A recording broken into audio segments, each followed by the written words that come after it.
Beneteau Antares 9 has been around for a good while now, and we pretty much know what to expect of it. In essence, it's designed to give you maximum value, maximum utility, maximum fun from a relatively compact platform at a relatively affordable price. Well, here at the Düsseldorf Boat Show, Beneteau's introduced a subtly uprated version of that very same boat that's just tweaked to give you a little extra value and a little extra fun without any additional outlay.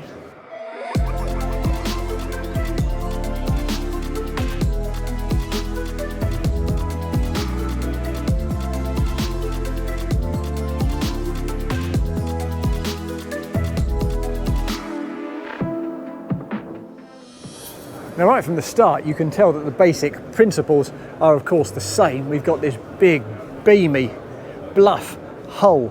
Not a fine entry by any means, but plenty of volume inside of that, you would think, for that forward cabin. And as we move up these steps, you'll see we've got a raised island sunbed there at the foredeck, again to increase the volume down inside. But this is subtly different. From memory, on the previous Antares 9 we had two distinct windows. Well, here they're kind of integrated by means of a hull graphic that kind of extends that window line a little further aft. It looks quite cool, that. And as we move further aft, another couple of differences make themselves plain. The first of those is this roof line that goes a good way further aft, just to shelter the seating in that aft cockpit. And this is another one, a side gate that actually comes as standard on this boat, and that's a very worthwhile upgrade in terms of easing your way around this boat, just making it a little easier to live with. If we move back forward past this gentleman, you see we also have a pretty good skipper's side door here. Now, we had a skipper's side door on the previous incarnation of the Antares 8, but here this wider starboard side deck is a little bit deeper, so it feels just a bit more secure, a bit easier to use when you're making your way fore and aft. But let's make our way round to the transom and take a look at the deck arrangement back here, because it immediately gives you a sense of how hard Beneteau is trying to maximise the usefulness of this space, and they need to, because as I say, it's a relatively compact boat. So what we have here is an asymmetrical cockpit layout. The sole point of access is on the starboard side, so it makes perfect sense that this is where we'd have the grab rail to help pull you out of the water. This is also where we've got the telescopic swim ladder, though it's hidden here on the showboat. It's also where we've got the transom shower. That makes excellent sense. And of course, a little gate to keep you and your family secure. And if we move over to the port side, it makes equally good sense that this is where you would locate the shore power, just to keep the cabling well out of the way of people making their way on and off the boat out of that cockpit. In terms of the engines, what the showboat has here is the maximum option. We've got a pair of Suzuki 250s here, and that should be good for around about 40-41 knots. You can also spec it with a pair of 200s, either Suzuki's or Mercury's, in which case you're looking at 35 to 36 knots. But either way, this is another really good illustration of how hard they're working with this space. Now, conventionally, you'd have a little engine well ahead of this, so you could trim your engines out. But here, the bench goes right aft to the forward edge of the cowling. There's about a fist's width between the two. And the reason for that is they want to use all of that length for this internal cockpit when you're underway. And then when you come to a marina and you need to trim your engines out, you can simply slide that entire bench unit forward on those deck runners and make the space to get those engines, get those legs out of the water. So that's a really effective design solution. As for the cockpit itself, well, as I say, we've got an L-shaped seating unit round onto that port side, plus an additional seat pod there. Some open plan storage under there for quick grab gear. Some more storage inside this seat pod here. Additional storage there as well.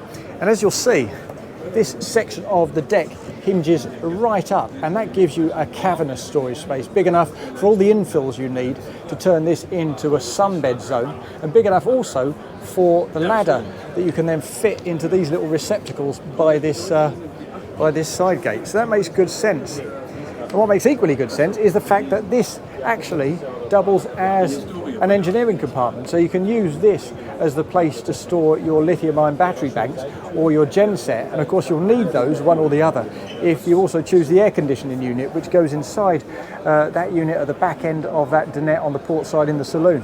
In any case, what we'll do is head up the side deck, the starboard side deck, because as I say, that is the deeper, wider, more usable one of the two.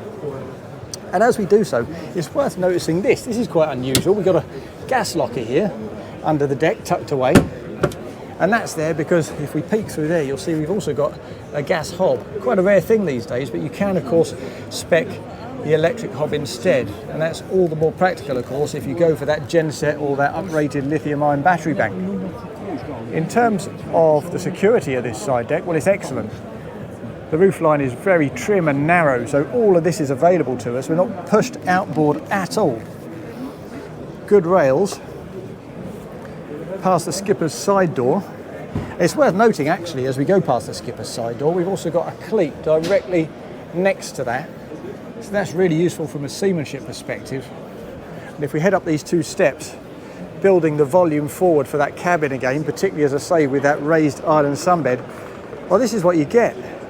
Designed, I would think, for two, but you could definitely fit 4 people up here if you really wanted to. And as you can see, it's quite an unusual setup in terms of the headrests. What we have here leaning up against this rather lovely one-piece screen is a cushion, so you can kind of lounge at a relaxed angle. But if you want to sit more upright, then we also have this, so you can perch yourself there.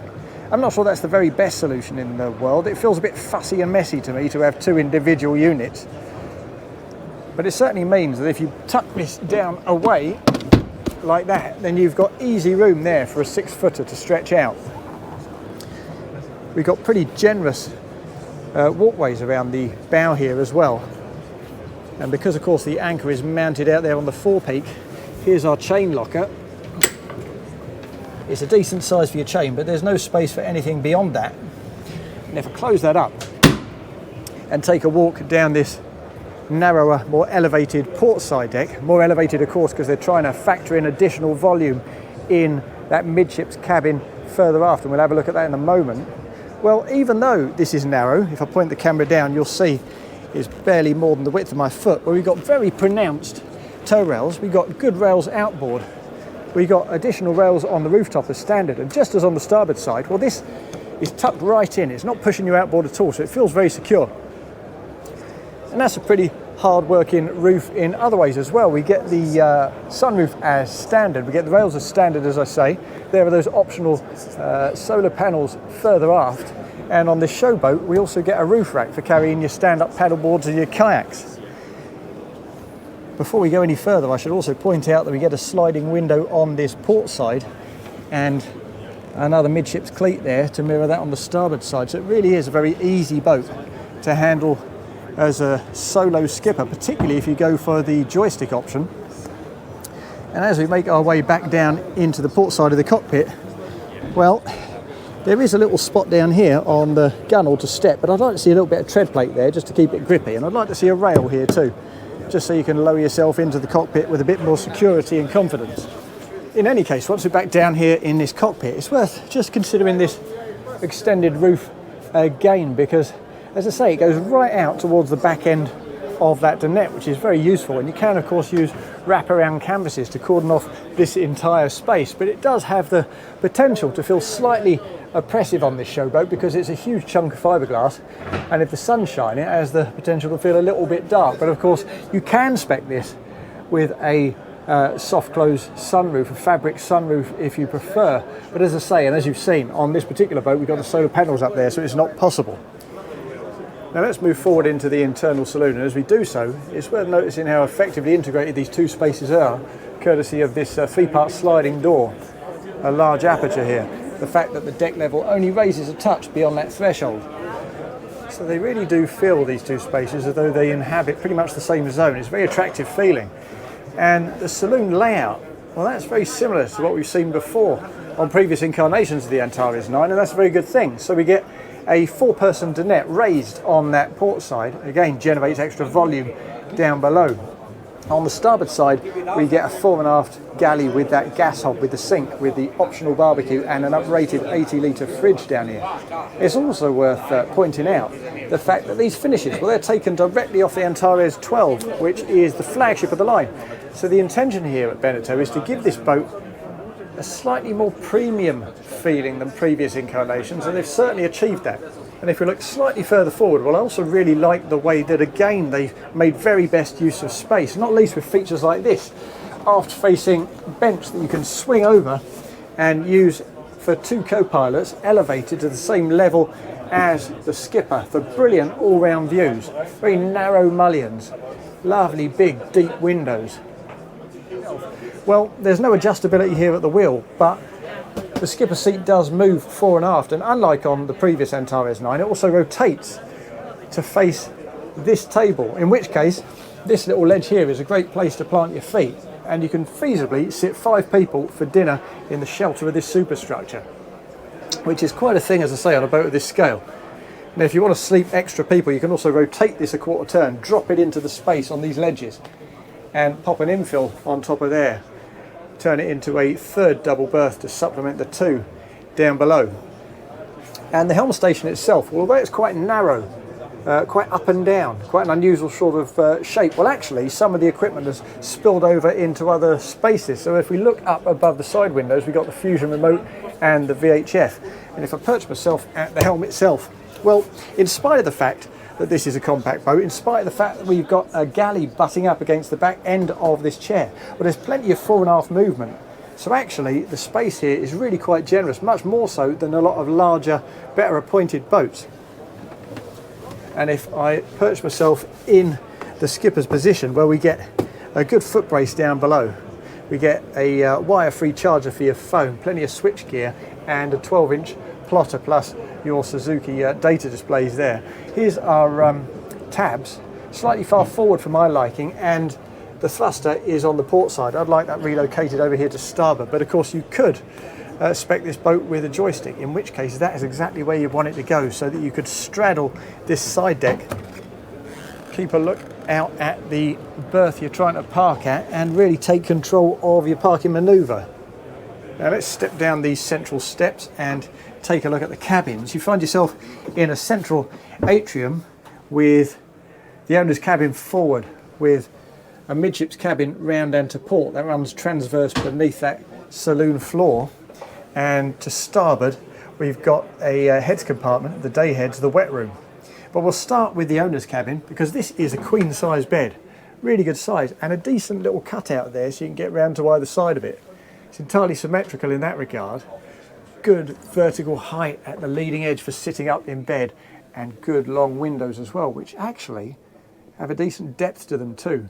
High level storage on both sides as well.